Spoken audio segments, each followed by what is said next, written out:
Who turned you on? Why is my camera recording when I didn't even hit the record button? Why is everything in my life so darn weird? All this and more on the conclusion of the Booth Monkeys.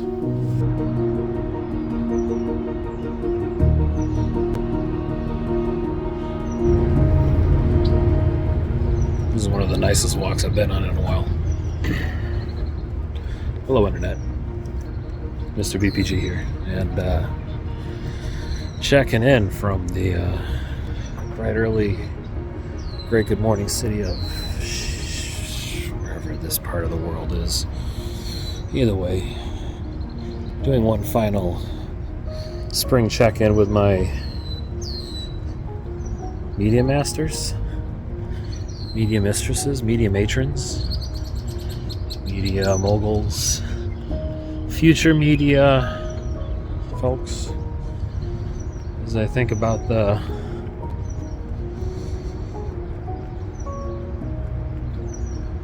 just think about all of the feelings I feel walking through our cancer survivor garden that we'll be setting up in today. Thinking about how blessed I am. All the various locations and setups I've gone on, having literally been all across this country and hoping to see more. We'll see how it goes. Anyways, where were we? Back to the Booth Monkeys. So where we left off was back at home. We see Dre come home at the beginning of the movie. We meet Dre and his daughter, and he begins telling his daughter a bedtime story. And all this time, we are sort of following along as we get to know these characters. But here at the end of the story, Dre has just had a long conversation with Candace, his wife, only for us to have a bit of a flash. And Dre wakes up, having fallen asleep, telling the story that he was telling. So after the screen flashes, we go back and forth between Dre, Ryan, as they hold their pose. At the end of Dre doing his text message pose. And here we are at the end of the story where Mary's asking, well, what happened to everybody? And Dre's kind of going over in his flashback, like, what was going on with everyone. Interior bedroom night. Dre's asleep on the animal pile with Mary tucked into his shoulder sleeping. Dre takes a second to recalculate his mind from his dream back to his reality. He looks around the room, he stops and he smiles. Across from Dre is Candace, sitting in Mary's bed wrapped in a blanket. Dre says, you were just in my dream. Candace says, I came here to visit, and I miss you so much. Dre says, we miss you too, and I love you so much. Candace says, I know. Dre pauses another moment to fully wake up. He looks down at Mary in his arms and gives her a kiss. He picks her up and walks past the bed where Candace was now. Just the blanket remains. Dre tucks her in and then leaves the bedroom. Interior, moments later, living room. Dre is sitting on the couch and he looks across at a photo shrine of Candace. He's holding the blanket that he saw her wrapped in the other room. Dre says to himself, don't forget this dream. What was going on? Who was there? And we flash back to interior bedroom night where Mary says, hearing this story always makes me happy. Flashback to interior living room night with Dre dreaming of Candace saying, don't forget date night, don't forget date night, don't forget date night. Dre wipes, it says the years, but those are definitely tears. Dre wipes tears from his face. He takes out his phone, goes through his contacts, and finds his buddy Ryan. Interior Ryan's bedroom night. Ryan is in bed next to Jenny. He wakes up to the sound of his phone ringing. Jenny says it's 3 a.m., so I'm guessing they're either drunk or in jail, or both. Ryan picks up. Dre, you okay? Ryan listens for only a few seconds and then answers, well, I'll be right there.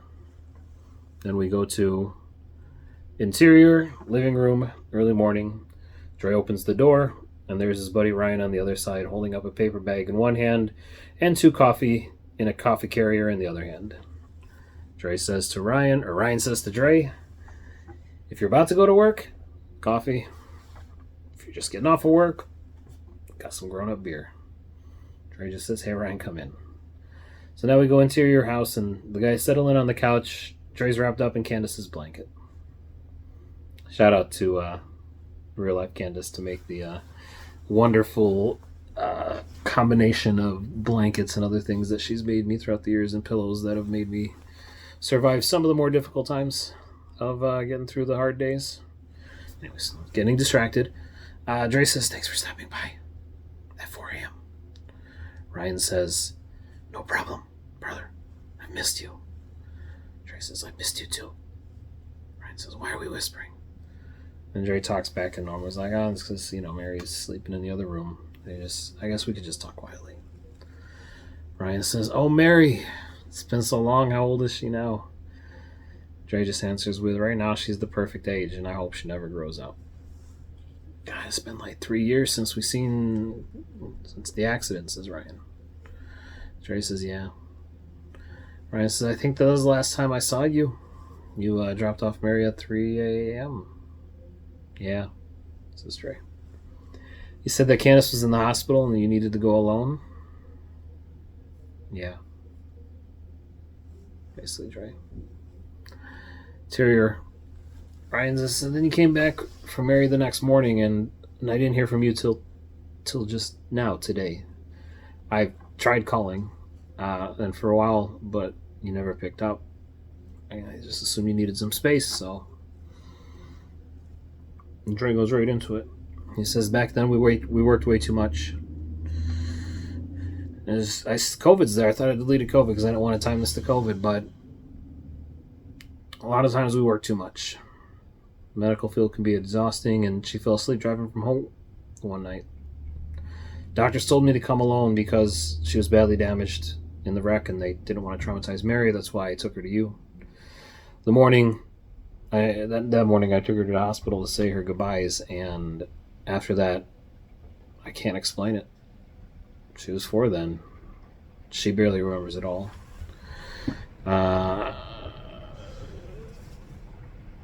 She barely remembers her or all the good times we had together, so yeah, I kept to myself. I focused on raising her the best I could. I'm so sorry, Ryan says. I mean, how's that going, raising a kid? Tracious, this is... Alright, time out. This is where the real life storyteller weeds get mixed into the writer's weeds, because Candace is doing well, as you've seen throughout these episodes. We're having the time of our lives, being both 40, as devilishly beautiful as we are, just married, happy, loving, and everything. And this is the point where the story gets into my biggest fears, but also sort of blends into my world, and we'll talk more about that in the recap. So let's just get to where Dre is, where he says, Dre talking about Mary, he's like, she's 7 now. I hear it only gets harder from here, but honestly, I'm glad you asked, because I've been thinking a lot about this. My wife, my daughter's mother, she gave herself too much to work. We're like focusing on spending as much time as possible out of the house, working sometimes 24 hours a day to care for others. I mean, we live in a society that's built around parents leaving the house to work jobs so that they can afford to survive in this society, but no one realizes how expensive it is to just survive. Most jobs don't pay you enough to really pull it or get ahead. They basically set you up so that you can be in debt forever, whether it's to your phone, your education, whether it's to your home, your education, wherever it is. It's just a cycle that we do. And while there are some people who are lucky, we basically are raising a generation people where we force the parents to be away from the kids, and we exhaust the parents with work so that the time when they are with their loved ones, they're fighting fatigue. And still we have all the chores to do, and we have living, but sometimes when you get caught up doing nothing but work, you kind of forget to do the living. Ryan says, shit, you're right. That's what my parents did to me. And here you are sending Mary to school, right? where it just keeps just keeps exhausted, where that's just the exhausting job for kids to go to school, keep them away from their parents, and then lie about 90% of the world until they become quiet workers in the machine. Plus, you don't learn about the way the truth is until you graduate. Dre saying, yeah, I guess that's the American dream, and I got caught in the machine. I wake up dead inside my head. And the kid goes to work. I leave all day to go to work. I come home exhausted. I mean, we make the most out of our lives, but honestly, it feels like we are just barely surviving most of the time. Ryan says, well, I'm sorry, man. I wish I could have gotten it for you, but, you asked for space and I gave it to you. Dre says, yeah, I got caught up focusing on surviving, just getting by. Forgetting about quality of life. Mary and I just hide out here. We watch movies alone from home when we're together. When you called, you said you had a dream that Candace was telling you something. And Dre goes, she and I were talking about the good life. The life that we were planning together before she was taken. Where we had a regular date night planned and we had a different job. Well, what are you doing now, says Ryan. Dre says, I basically am a porter cleaning up garbage again during the day, but I get to make memes at my night job. Dan Ryan says, hey, are there any money making memes? Dre says, if you know someone who knows how to use them, there is. Yeah. That's going to be a subtle hint towards one of my future scripts that I'm also hoping to sell as we get into this process. Well, then what was your dream job? Dre says, I think it was to be a medic. And they sit back quietly and finish their drinks. And I want to elaborate on that in the sense that it wasn't just to be a medic. Here we are at this point of the script where these guys have now revealed this big twist. While we were watching a movie where a father was telling his daughter the bedtime story of how he met his mother, we're only now at the end having it all crash down on us that mother is gone from this story. And he's trying his best to tell his daughter these great stories of what it was like when they were all happy together, because she doesn't have those memories being young. And then these characters sort of just try to figure it out. And I always had trouble writing this ending, trying to figure out what was the best way to do it, because this is the reality of what happens to people who dedicate themselves to just doing work. We spend our whole lives breaking our bodies and working for corporations and people who will literally replace us if we died on the job and don't care. People in the upper classes are making millions and billions of dollars off of all of the things that are going on with the changes after what would be the third once-in-a-lifetime event that my life and generation has suffered with COVID, the housing crisis, the financial crises, and everything else going on. And this is the reality for so many people. You wake up, you go to work, you send your kids to work, and we all just sort of raise ourselves in this machine, never stopping questioning, like, hey, is this the right way to be? So Ryan offers some advice. The guys sit quietly and finish their drinks. Just like before, we have these quiet moments, but Ryan says, first, I have an idea, man. I miss us, brother. We should just start hanging out on a regular. Ryan sets down his drinks and he goes to hug Dre across, but they doesn't get up. They just hug awkwardly on the couch because getting a bit into the depression, Dre just says, Ryan, I missed you too. And Ryan says, second, why don't you pick your favorite job? Why don't you figure out how to do that medic job? So, if you could, which job would you keep? Dre says, memes.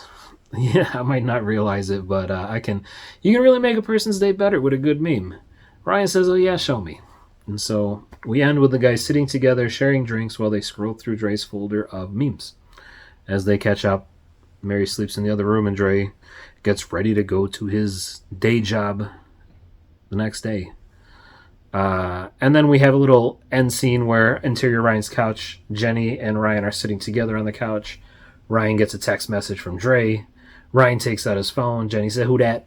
Ryan says, it's Dre. He wants to know what movie we should watch on date night. Jenny says, I don't care. Let's just watch this one again.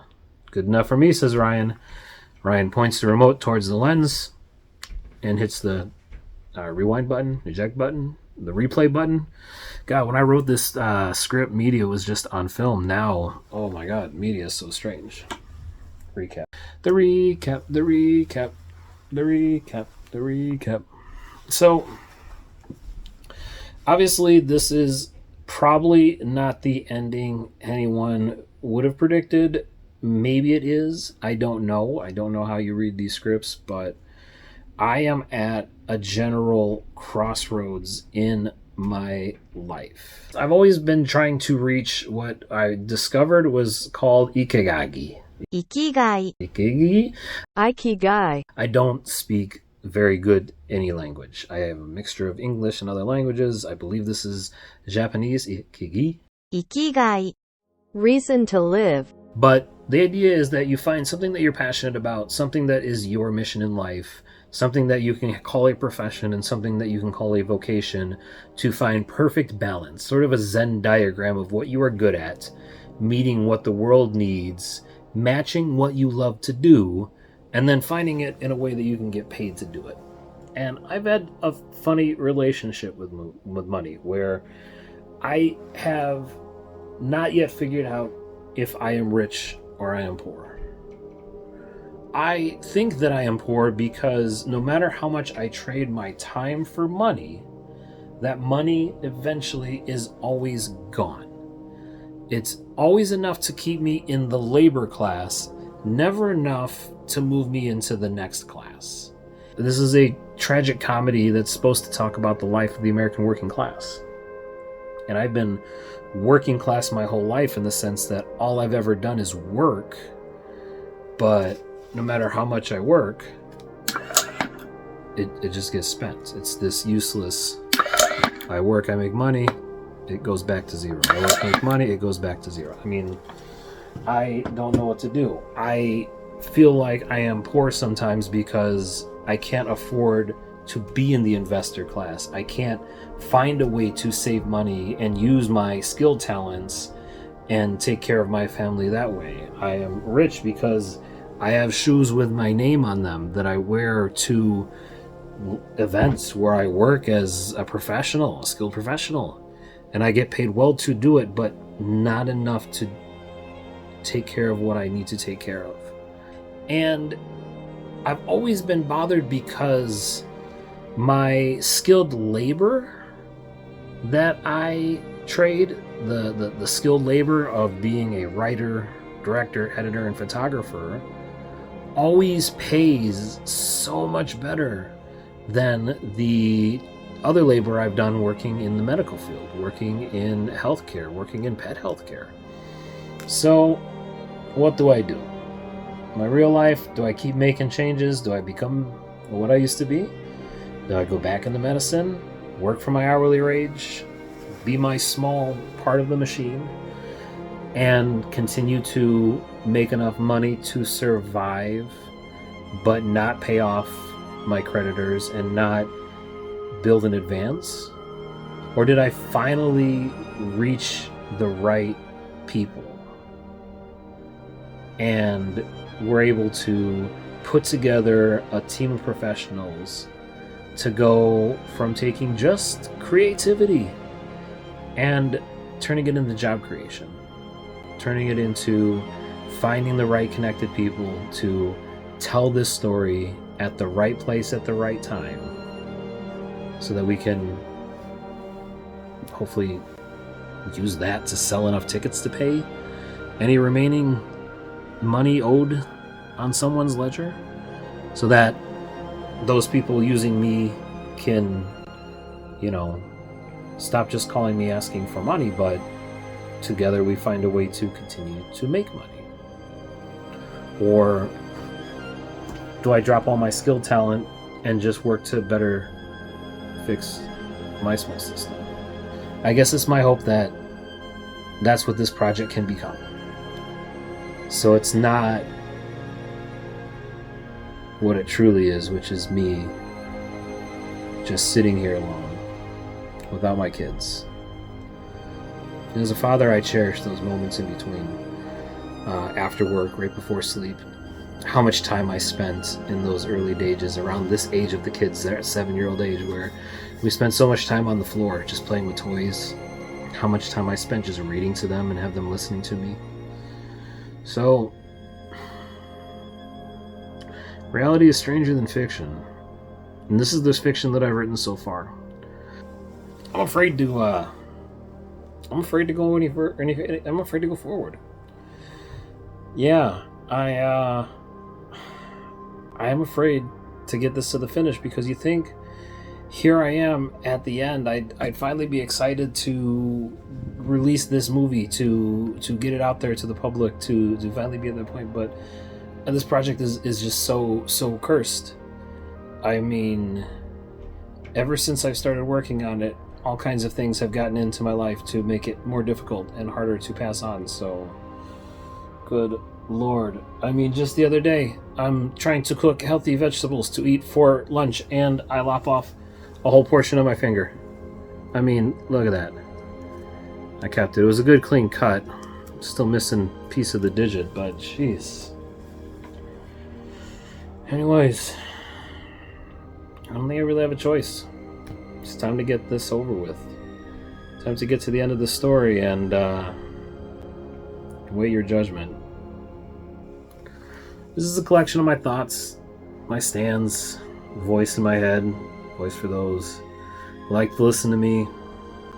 They want to be able to listen to me when I'm not around. I guess this is what dying feels like. So here we are, at the end of the Booth Monkeys. Thanks for taking this journey with me.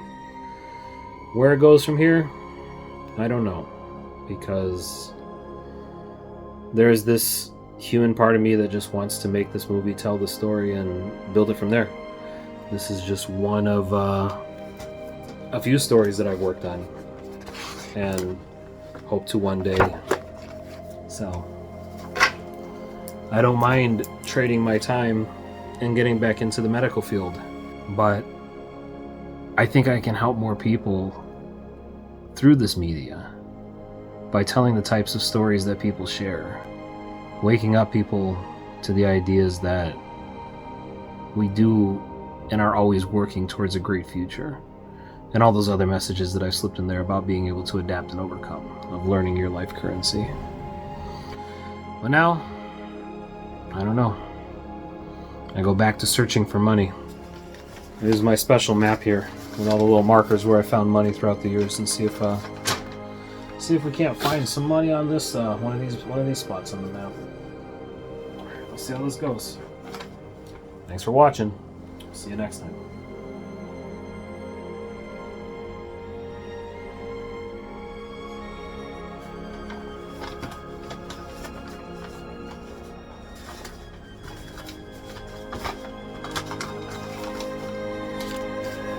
Love you, kiddos.